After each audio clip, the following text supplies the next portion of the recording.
Hi there, Steve. How are you doing today? Good, Melanie. How are you doing? I'm pretty good, thank you. It's nice to see you again. Good. Yes, you too. Did you have a good weekend? Yeah, it was very nice, thank you. How about you? Good. It was beautiful out, isn't it? Yeah, it was beautiful. Another beautiful weekend. We are so Yeah. blessed in October. Oh, yeah. No. Yeah, it's a good Yeah. time of year. Yeah, it sure is. I know that for me in this time of the year, I really value the beautiful colors in fall. I value the cooling temperatures because I'm not really good at the very hot levels of temperature. So I really love going out with just a light jacket and just enjoying a walk around without getting too hot and sweaty. How about you? Yeah, actually, I agree with you. It's a perfect time of year to go hiking, Yeah, right? Because you don't get really hot. And like this morning was another beautiful morning with the fog down in the river valley and all the different colors. that's right. It also, if I like fall because I do a lot of yard work. Obviously, you're finishing up your garden. So that connection to nature, Yeah. to the earth is really good too. Yeah, isn't that lovely? Yeah. Yeah. And I'm really been focusing on all those blessings because there's other things that more negative things, more worrisome things that I don't want to think about. So been Yes, really I focusing agree. on the glories. Yeah, Yes, I great. totally agree with that. Absolutely.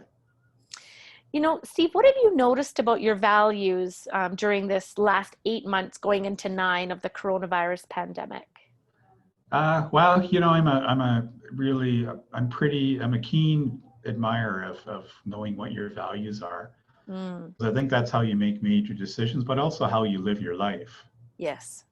And so for me, I think of my values all the time during this period because sometimes you have to do things that are a contradiction to your value. Right. And sometimes I think you get lost in the negativity about what's going on with COVID and politics and everything else. That I just kind of take time off and really think about what I value. So Yes. I value that freedom, just like we talked about going outside and hiking. That's one of my biggest values, right? Because I know it's important to me, right? It grounds me. It helps me with my mental health. Yeah. Yeah, so I value that. And I think another one that my values that have really come out is family. Yeah.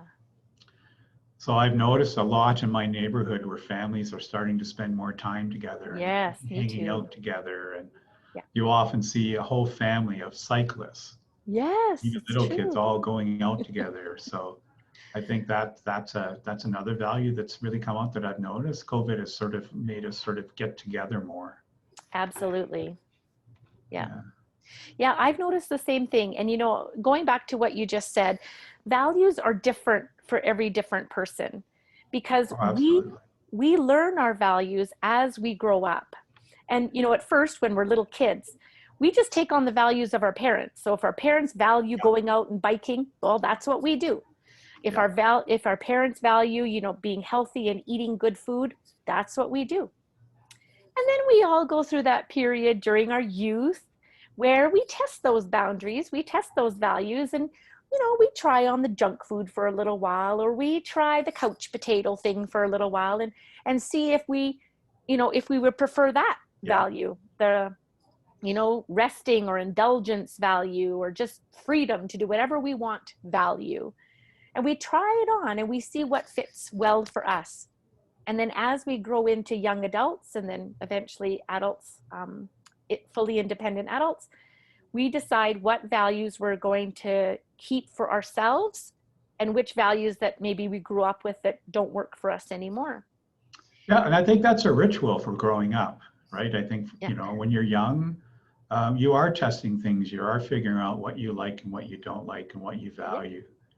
Yeah. And values, I think we don't do a good enough job of really talking about people's values Yeah. because we make major decisions based on our values. I think people should have a true understanding. But Me values too. aren't something like you and I would never sit down over a beer and I'd say, Melanie, why don't you share your values with me? But it's reflected in the way we live our lives, our action, our jobs. Yeah. It's an important piece of understanding oneself. Yeah. It is. It is so important. And yet you're right. We don't talk about it enough. Sometimes, we even will have values that we're making our decisions based on, but we're not even really conscious of them. You know, and Exactly. that can be very positive, or that can get us into trouble. Yep. You Yeah, know, I often hear people say, "Oh, I made this decision because it feels good." yeah. Just felt good, Steve. And I think sometimes that's because it was based on a value that you have and you were happy with your decision. That's why it feels good. It's aligned with your values. Yes. Yeah. So, So the other thing that I think is important for everyone to know is that values can change as we grow, as we oh, experience, absolutely. as we get a new understanding of ourselves and other people. And I really feel like this coronavirus has caused us to take a look at what we value. And Yes. for some of us, it's maybe even switched the priorities of our values. Like for me, anyways, I've noticed that, like you said, family has always been a value of mine. You know, sometimes I took that value for granted, and my Yes. decisions weren't always made in accordance with protecting my family because it was just something that I knew was going to happen. My family was protected. But now, because of this worldwide pandemic and the possibility of getting sick, I have taken that to the number one priority, being my family, my health, um, you know, my physical and mental safety. Hmm. Oh, Yeah. yeah. No, I think it does. And, you know, it's interesting. One of my values when I was young was freedom. Yeah. You know, I went through that rebellious stage as a teenager. I Yeah. grew my hair long. Yeah. You know, don't you dare tell me how to grow my hair, or tell me what to do. And but then I think as time went on, my understanding of what freedom is actually became a lot more complicated and complex. So it's not as simple as just doing what you want to do. You know, you also have to take in consideration the consequences of your actions. Right. And then it becomes a lot, not so much physical, but more of a mental and emotional piece, right? Yeah. That That's freedom right. to live your life and, you know, aligned with your values. Yeah. It changes as time goes on. Yeah. It sort of redefined itself, doesn't it? Yeah, it does. And I think that, you know, for example, if you have that value of freedom, which many of us do in North America, anyways, um, so we have that value of freedom. But if we react or make decisions based upon it in a way, like you were saying, that doesn't fit for us anymore. So as a teen, our freedom was, I'll just do whatever I want. Hmm. Whereas now, as an older adult, our freedom means making responsible choices so that everyone in our family and our community benefits. Well, then if I make a decision based on the way that I used to value freedom and just go do whatever I want, well, I could be hurting people around me. Exactly. Yeah. And I have found in much of my work in counseling, Steve, that if people are making decisions that are not based on their values, or if they're prioritizing one value over the other, so for example, maybe they're making a decision based on trying to be popular with a particular group of people rather than like making a decision based on the value of being responsible or doing the healthy thing in their life, that can lead to conflict. It can lead to anxiety, depression. It can lead to confusion, irritability, Yes. shutting down, numbing out. Like there can be a lot of unfortunate social and emotional consequences to not living according to what your values really are. Yep. Oh, absolutely. And I think part of that is that I think because values are such an intrinsic part of who we are, is that I think we need to spend a bit more time working with the folks we support Mm-hmm. and validating their values and helping them sort of Yes. figure out what their values are. Yes. Because, like I said, no one asks you what your values are when you're going to school, That's right. Yeah. right? School, you're mainly being told what to do, how to fit in, And you what know. to value in some respects. Yep, Yeah. exactly. And so I think it's so important when you're young to be able to have that self-discovery. Yeah. Yeah. So, you know, one of the ways to do that, Steve, is work with us, or, you know, people can go onto the internet and just look up values inventory or Oh values yeah. list. Yeah. Like I've got one from Therapist Aid where it just, you know, it's not exhaustive. It doesn't have Yep. too many examples, but they're pretty basic. You know, do you value love, wealth, family? Do you value success, knowledge, power? You know, just going through a checklist like this and checking off the values that really hit home for you, and knowing which are your guiding values, which values are Mhm. so important that they will lead you towards the future that you have in mind for yourself. Yeah, I think it's really crucial when you make, life decisions. Yeah. In my line of work, for career counseling, we actually do quite a few exercises around values because people might value something entirely different. Even, two people could like the same job, but their values are entirely different, right? And so, we use that decision-making process, hence through discovery and discovering of people's values. That's how people make decisions what type of job they want. So true. But Yes. it's such a funny concept for people because no one's ever asked them that before. Yes. And that's, I think, the struggle, right? Is we say to people, well, how come you value this? And they kind of look at you like, I don't know. Right. So I also think those checklists, Melanie, are good. They're good for conversations. Yeah. Right? The conversations have more of a purpose to, more of a direction. Yes. Yeah. And I think that's important. So, family, a lot of times people use the value of families and they make a decision where they want to work. That's right. Yes. Some places there's a family type atmosphere and people like that.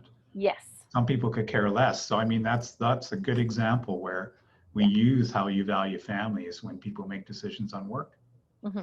And, the thing too is that the values are not right or wrong. So somebody need not be afraid that if they express their values, somebody would come along. I mean, they might come along and criticize that person, but that's not right. We need to respect that different people have different values because they have different experiences, different histories, different situations, and that's okay. Because my values that are right for me are not going to be right for other people, and they're not meant to be right for other people. No. So and that's how it really promotes individuality, doesn't it? Yes, it sure does. And respect for each other. Yes. Because, those values that we have will lead us to the future that is best for us. That makes us all different and unique and wonderful. Oh, totally. No. Yeah. So it's very important, not only like you were saying in job search and job maintenance, but just in relationships and in so many different areas of our life, knowing what our values are, acting, making decisions based on our values and the way that we want to live. So very important for our mental, physical, social, employment health. Yeah, and really, when you think about it, COVID's really helped us along that line of thought. Mm-hmm. So I noticed that a lot of people, when this happened, they gravitated towards the outdoors, into nature, into physical activities. Yes. And you notice how people were really happy and they were content and they liked this new way of living, because I think that their values were totally aligned once COVID happened, right? They realized, hey, this is something that's really important to me. Yes. And other values, such as having a nice parking spot downtown, right. Probably people don't value that as much, right? Because it's something else has taken its place. So, right. What you value can change depending on the circumstances. Yeah, that's right. Absolutely. Yeah. So. Yeah. And so because our values, like I really felt at the beginning of coronavirus and still to an extent, that my values for health and safety and freedom are being threatened. I feel like I'm not as guaranteed. Those values will, they're not as guaranteed now because of the state of things in our world. Yeah. And so I think that at those times we need to really reflect spend time with ourselves, find the best way that we can control to fulfill those values and those needs that we have. And then otherwise, we use other methods of coping, like mindfulness or radical acceptance, or, changing our unhelpful thoughts or reaching out to other people for support. Yeah. Yeah. And knowing that vulnerability is a part of going through this big whole change that we've been going through. Yeah, I think people are feeling really vulnerable right now, right? There's a lot of uncertainty going on in people's lives. That's right. Yeah. So I thought we could do a mindfulness, which is kind of like a mindfulness with a mantra, as a way of kind of,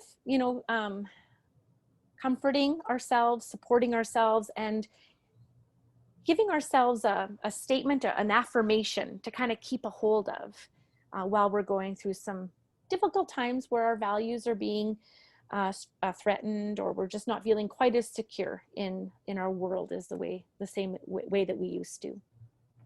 That's a great idea. Okay, sounds good. So let's get into our regular mindfulness positions, just a place where it's comfortable for you, where you're able to feel firmly set in the foundation of the ground or the chair or the couch or the bed, wherever you are. And just slowly relaxing in to wherever you're seated or laying or standing even. And just taking a deep breath in and out. And with that breath in and out, just noticing how your body has this rhythm. And just every time you take a breath in, allowing your body to relax just a little bit deeper into your chair or the ground or your mat or your bed or wherever you are. Focusing in on bringing that breath in, and as you breathe out, again, relaxing your body, loosening it, softening it just a tad more, feeling the weight of your body pushing against the surface. Breathing in and out. You might notice as you breathe in and out that your breath has a certain quality or temperature or speed.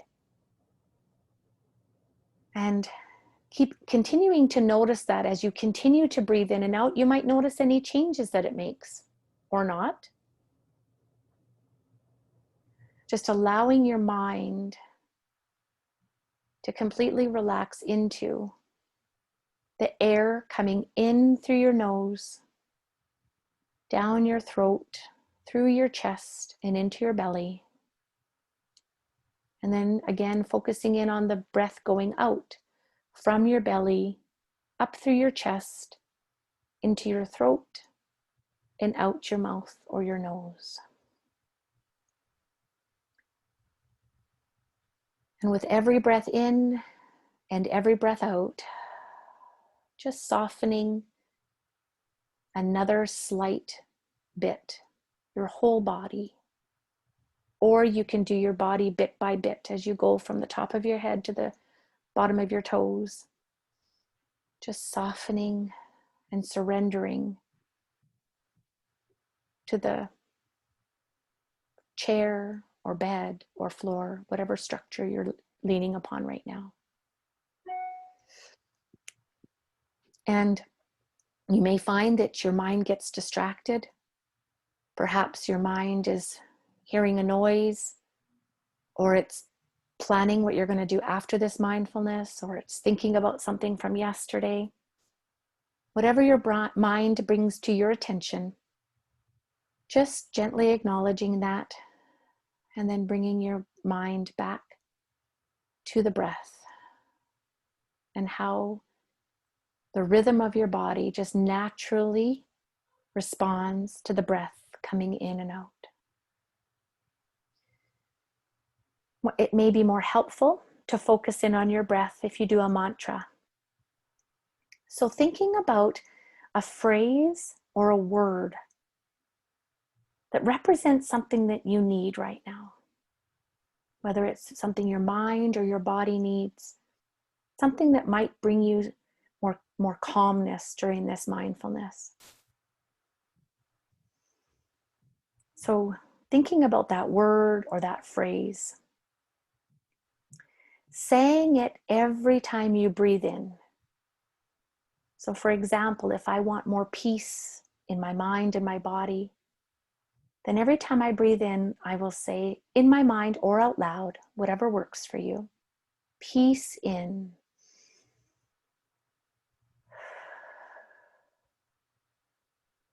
Peace in.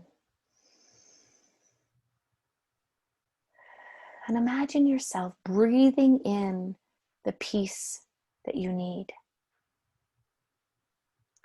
Or whatever word works for you. It could be joy in. It could be happiness in. Whatever you need right now. And that may be enough for you to keep your attention on your breath. That may be enough of an anchor to this present moment, this present awareness.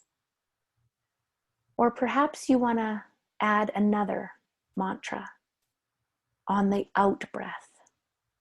And that might be something that you want to release from your body into the air, to let go. It might be something like anger out, or sadness out. It could be pain out. So if you want, you can combine your mantras with your in-breath and your out-breath. So it could be something like this. On the in-breath, peace in, and on the out-breath, sadness out. And using that mantra, you can just continue to breathe in and out, repeating those words for as many moments as you like. So giving yourself a few moments to practice your mantra on the in-breath and the out-breath at your own pace.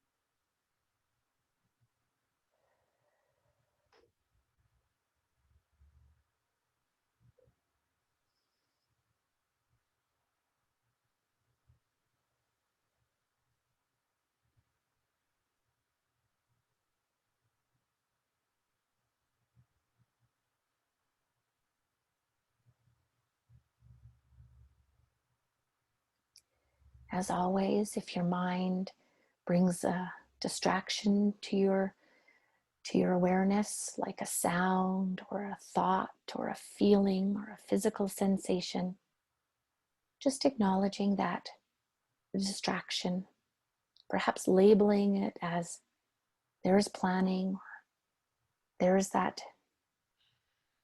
ache in my shoulder, just acknowledging it as it is without judgment, and bringing your attention back to the breath and to your mantra.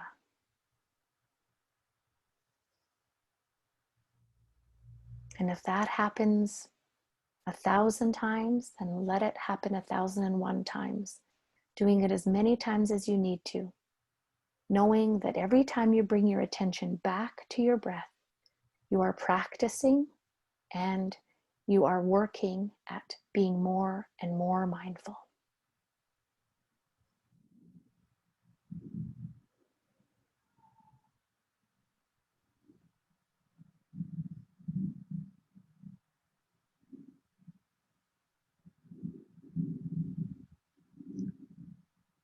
And then, as we near the end of this formal mindfulness practice, knowing that you can come back to this breath at any time during your day or week.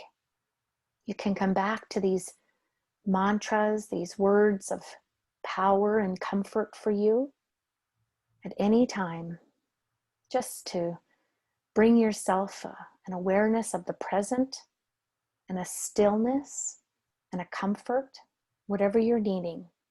But this place, this mindfulness is available to you.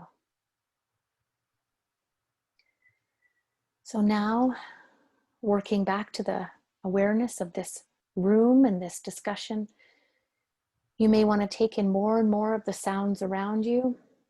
You may want to move in whatever way feels comfortable.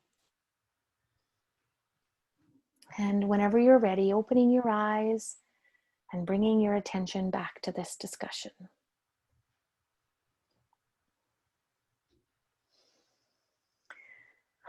So that was a little bit of mantra and a little bit of silence, Steve. Mm-hmm. Good combination. Yeah, it was a nice combination, wasn't it? Mm-hmm. Yeah.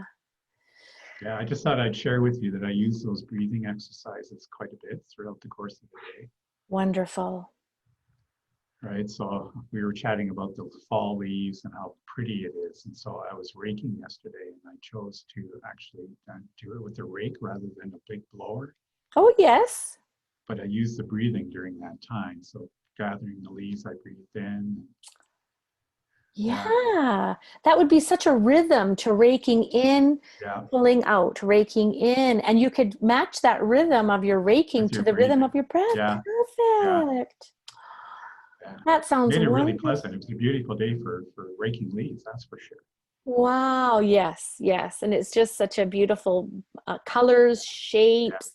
I love watching the wind tear through the trees and the leaves just scatter off the yeah. branches. I love that. And the sound, Yeah. The so sound is crystal. gorgeous. Yeah. Yeah, that was a good exercise. Thanks. Good. You're very welcome. Yeah. Using it anytime during the week. And Hmm. um, I was thinking, for the next 2 weeks actually, because next Monday is a holiday. So I don't think we'll be doing a video then. So just inviting people to use this mindfulness for the next couple of weeks as we get through Thanksgiving. Yes. Yes.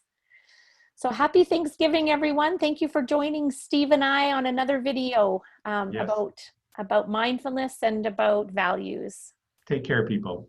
Yes. Take care. Bye, Bye guys. bye.